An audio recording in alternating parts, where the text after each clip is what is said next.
Yeah. Fish rose right there. Hey, it's Elliot here from Bow River Trout Fitters, and we're out on the bow today swinging flies, and we're using single hand rods and light two-handed rods. And so today we're going to talk to you about the lines that we choose to cast on those. Take a look at this bank behind us here.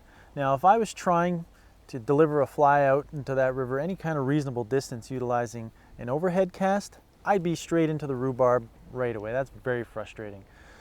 But using a Skagit cast, which requires so little room behind me, I can be tight on that bank, deliver a fly out a great distance, and access water that I probably wouldn't be able to using a traditional overhead cast. Now, when you think of two-handed rods, you might be thinking, salmon and steelhead and really large rivers. Now, while the bow is, a fairly large river and lends itself to fishing a longer line, we're fishing for trout here. So what we like to do is fish lighter weight rods. In a two-hander, we're talking 10.5 to 12 foot, 3, 4, and 5 weight rods. And for our single hand rods, we're looking at 5s and 6s, anywhere from 9 to 10 feet.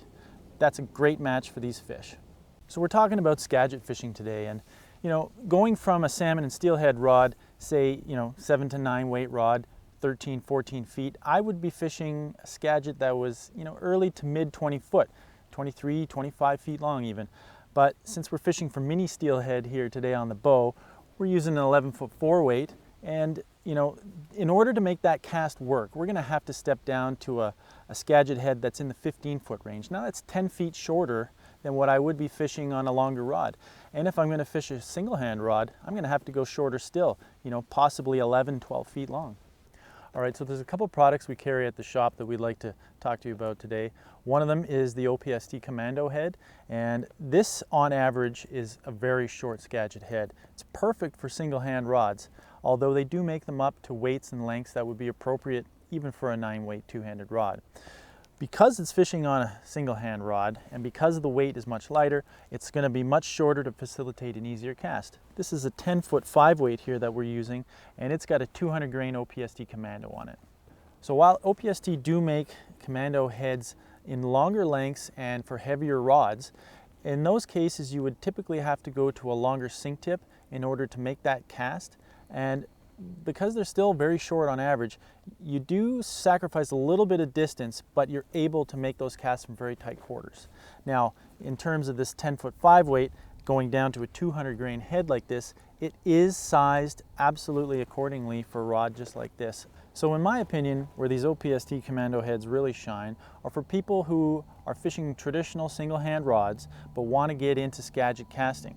What you do is you go buy an OPST Commando head matched to the rod that you're using, and you can go out there, you can make Skagit casts from very tight quarters, deliver pretty large flies with relative ease out to the middle of the river, and enjoy swinging for trout. On the flip side, we have the Skagit Scout from Airflo, and this is longer than the OPST on average for the same weight. A couple of feet longer on average. This one is great for a little longer rod, and I have a 300 grain Scout here on this 11-foot 4 weight. So don't get me wrong here. Is it possible to fish an OPST on a two-handed rod? Absolutely. Is it possible to fish a Skagit Scout on a single-hander? I've done it a lot.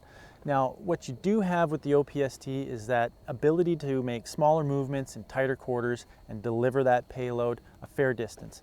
What I like about the Skagit Scout, especially on the longer rods, is my ability to open up my stroke a bit and reach for a little bit more distance. So just like learning anything new, there's a bit of a learning curve to Skagit casting. Now, if you were to start out on your journey with the wrong line mated to your rod, it's going to make that process less enjoyable. Let's say you're coming into the shop with your light trout spey, I would tend to recommend the Airflo Skagit Scout. But if you came in wanting to learn how to Skagit cast with your single hand rod, I would definitely point you towards the OPST. You can check out these products at the shop, come in and ask us all the questions you like, or check them out at bowrivertroutfitters.com.